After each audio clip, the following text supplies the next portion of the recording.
when the armies met after the war, the Union Army went up from Appomattox, and the Western Army went up from the Union, Durham Station, North Carolina. They had a great big parade. Generals love parades.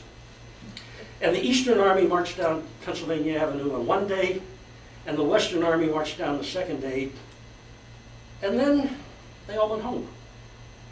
They went back to where they came from. These men were never soldiers. They didn't belong to the U.S. Army. That was not their attitude. In fact, there's one famous case where they got really ticked off at some general. Instead of going up the chain of command, they wrote to the governor.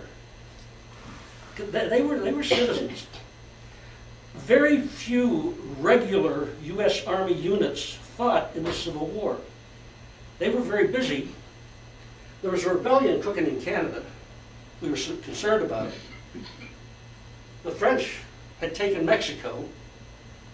The Indian frontier, the seacoast forts, the regular army protected us from outside interference so we could butcher each other internally without foreign nations messing with us, I guess. Okay. Who were they? What did they look like? I was talking to some fourth graders, and I said, have you ever met a Wisconsin Civil War soldier? And they said, no. And I said, would you like to? And they said, yeah. And I said, does your family go out for fish on Friday to a tavern? They said, yeah. Look at those 18, 19, 20-year-old kids. They're who fought the American Civil War. They look a little different because their clothes are different. They wore their hair different. Most of them had beards. But they were Wisconsin kids. Here it is.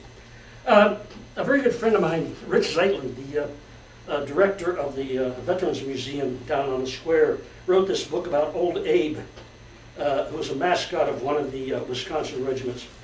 And I'm going to pass it around. And I've tagged 2 pages. Here's 6 guys from Wisconsin.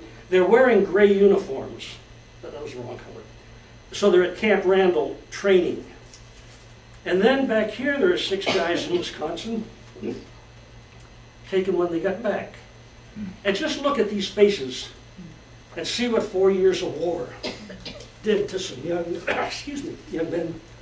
The other thing I'm going to pass around, they carried a 58 caliber rifle musket. We say musket, you think, well, you had muzzle loaded and all that. It was a very accurate weapon, terribly accurate. Killed a lot of people. It fired what they called a mini ball, but it wasn't a ball, it was a cone. And you can take a look at it. It's a 58 caliber, and feel that thing, it's a slug. When the powder would go off, it would seal this against the rifling, and it was a very accurate weapon. And imagine getting hit with one of these. It's a very slow projectile, so when it hits a bone, it doesn't go through it, it shatters it. And of course, there was nothing they could do for a shattered bone back then except cut it off.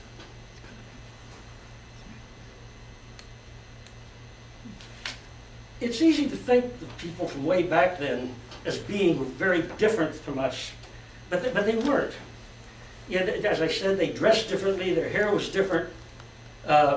If you read their letters, their thinking was the same. They were about as bad as we were when it comes to spelling, but they were just like us. And that's something I have a hard time remembering as I'm doing history. So much history, a good friend of mine, Stephen Ambrose, the author, said that one of the problems with writing and reading history is it tends to come out rectangular.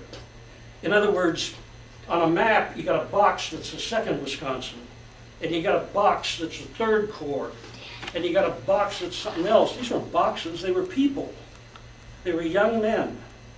And I try to keep that in mind, that we're talking about people here.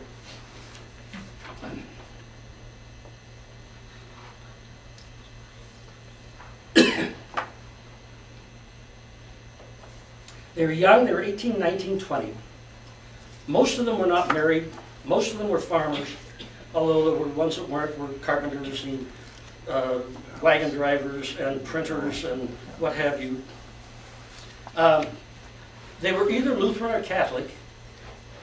That's most of the population at the time. They weren't married. They did smoke and they did drink. They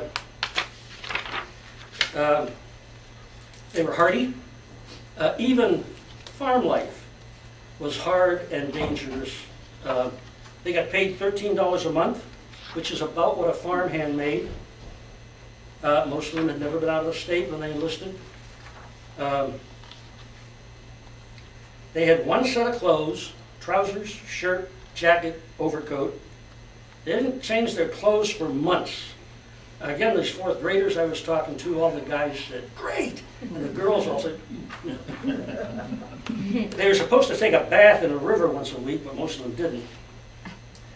They had a wool blanket that served as tent, coat, bed, shelter, backpack. They lived out of doors, winter and summer, although they often went into camp in the winters when they were able to make log huts.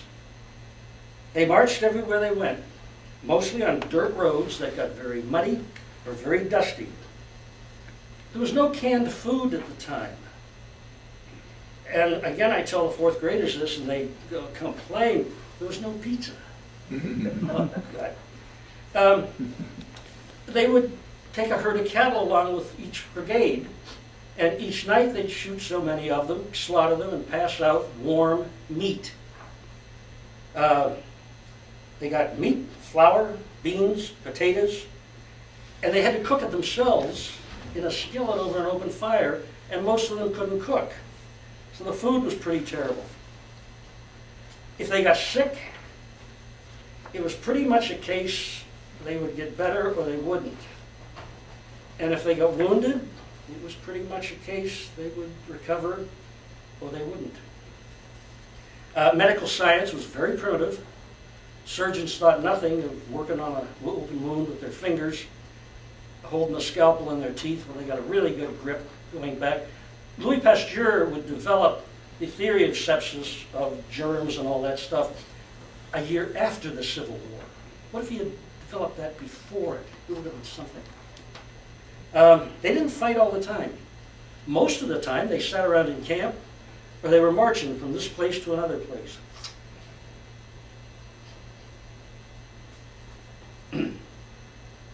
They had no idea what sanitation meant.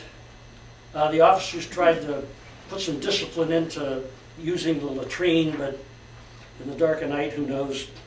And remember, we're talking 10, 20, 30,000 people at a time, and probably 6,000 or 7,000 horses all together in one place. They didn't like to stay in one place for a long time. It got pretty raunchy. They wanted to keep moving. They griped all the time. The military men always do. The big gripes were the food, the mud, and the officers. And the biggest complaint, though, and this is in the diaries and the letters, the folks back home weren't writing. As I say, they didn't consider themselves soldiers. They weren't in the United States Army. They were Wisconsin militia. Today, we would call them Wisconsin National Guard. The unit at Baraboo that I use as a model for the Baraboo Guards would be Company K of the 2nd Wisconsin Regiment. And National Guards today are what these guys were back then.